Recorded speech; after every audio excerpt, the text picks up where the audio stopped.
On July 1st, NVAR will have some form changes that I'd like to go over with you.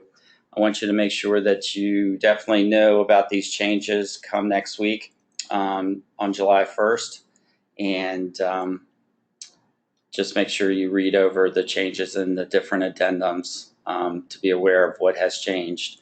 You should have this list already in your email of the changes, and I'm going to go over these changes right now in a little bit more detail. So the first thing that we will see, there is a new financing and appraisal contingency addendum, which we have never had before for USDA financing. So if your client purchaser is going to use USDA, now there is now a separate addendum contingency for that particular financing.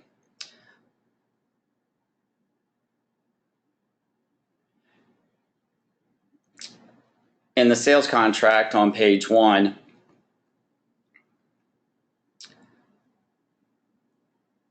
under financing, here's page 1 of the contract, you will see that also USDA has been added as a checkoff for financing.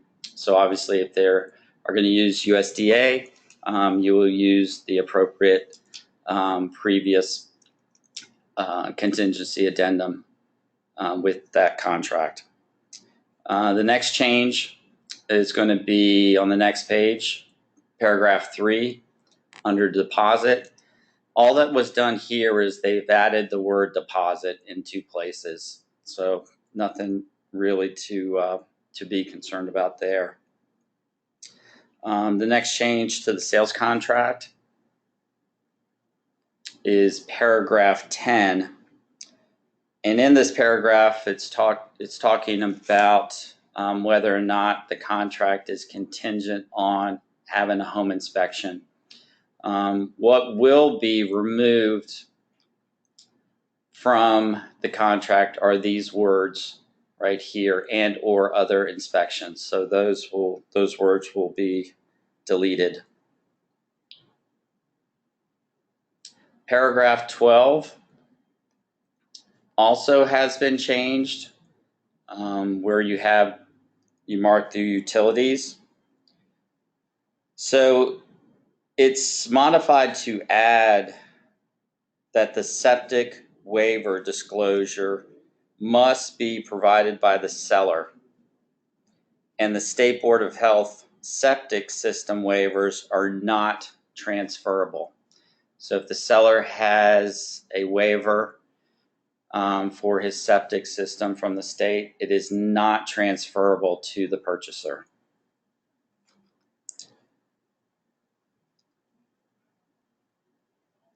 The next change to the sales contract is going to be paragraph 24. Paragraph 24 talks about the possession date, and that the seller at settlement will deliver the keys, but in addition to that, which has been added, the seller is going to deliver keys, key fobs, codes, digital keys. Okay, so those items have been added to paragraph 24. The last change of the sales contract, which is paragraph 41. Obviously, 41 identifies which addenda and or contingencies are going to be included with the contract. USDA financing has been now added as one of those items. That's going to be all the changes for the sales contract. The major change coming July 1st is for the home inspection radon testing contingency addendum. So you'll see right off the bat that these crosses have been added to each paragraph. So those will need to be initialed off whichever paragraph the purchaser is going to use. The main purpose of, or the major change in purpose of the addendum is now the home inspection with the option to negotiate repairs or void. So they've separated out that option and paragraph 2, having a home inspection without any negotiation, but still be able to void the contract. So this actually clarifies and puts in writing where the second paragraph clarifies that the home inspection is for informational purposes only.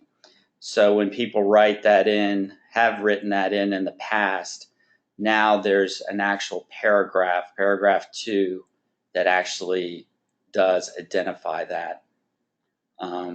And obviously you'll put the days in there like you've always done before, and have the buyer and seller sign off not only on the bottom of each page, but also on the particular paragraph that's going to be used.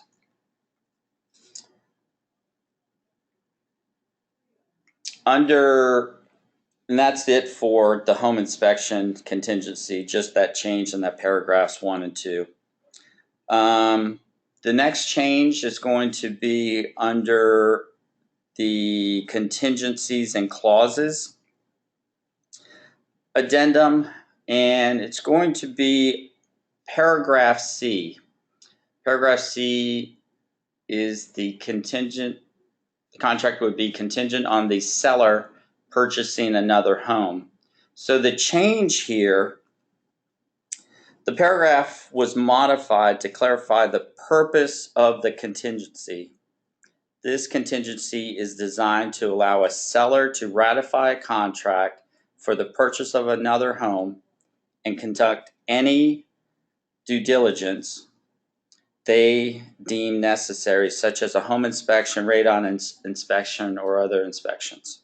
Okay, so it basically clarifies this paragraph and cleans it up. So it's not new, it's just the paragraph has changed. The other change to contingencies and clauses is they've added a paragraph at the very end.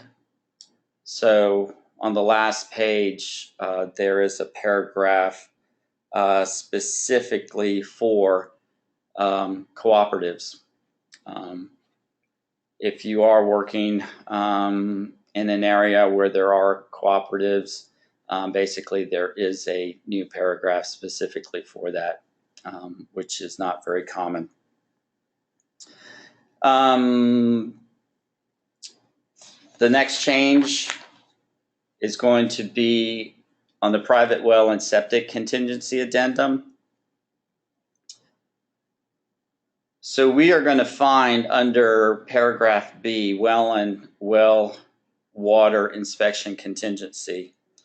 This contingency was modified to clarify that the contingency applies to the well itself and the well water. This means that the buyer who wishes to have well water testing done, in addition to the well potability test outlined in paragraph 1A, could conduct these tests under this contingency. In addition, the paragraph was modified to mirror the home inspection contingency process by creating an inspection deadline and negotiation period and buyer's election period. So basically, you will see the same format that you already know from the home inspection, where there is going to be a negotiation period and then the buyer's election, whether or not to void the contract. Paragraph 2 under alternative systems.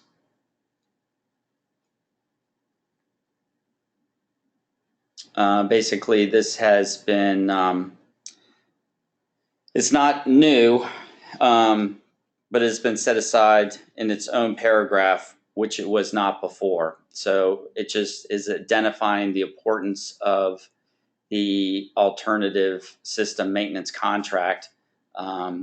So it's become its own paragraph. Paragraph 2B, the septic inspection contingency. This has changed quite a bit. And so once again, it sort of is going to appear in the same format as the home inspection contingency. So there's a lot of things that are going on here that have changed. You do remember before there were multiple boxes to check for the septic system. Now there's only 2. So what's happened here is that it's already going to be a requirement for the inspection to have a walkover visual inspection and probing of the drain field area for a conventional system and or visual inspection of a alternative system.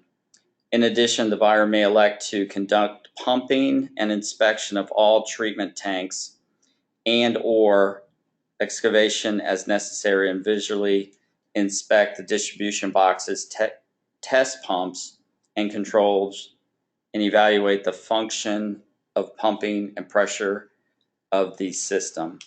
So basically, a visual probe inspection is going to be standard. Now, the only options that you have to check off on is pumping and inspection of all treatment tanks, which do excluding pump and recirculation tanks.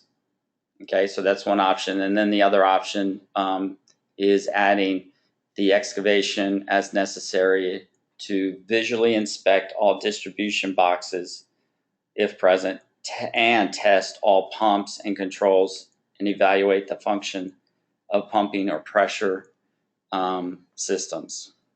Okay, so there's the change.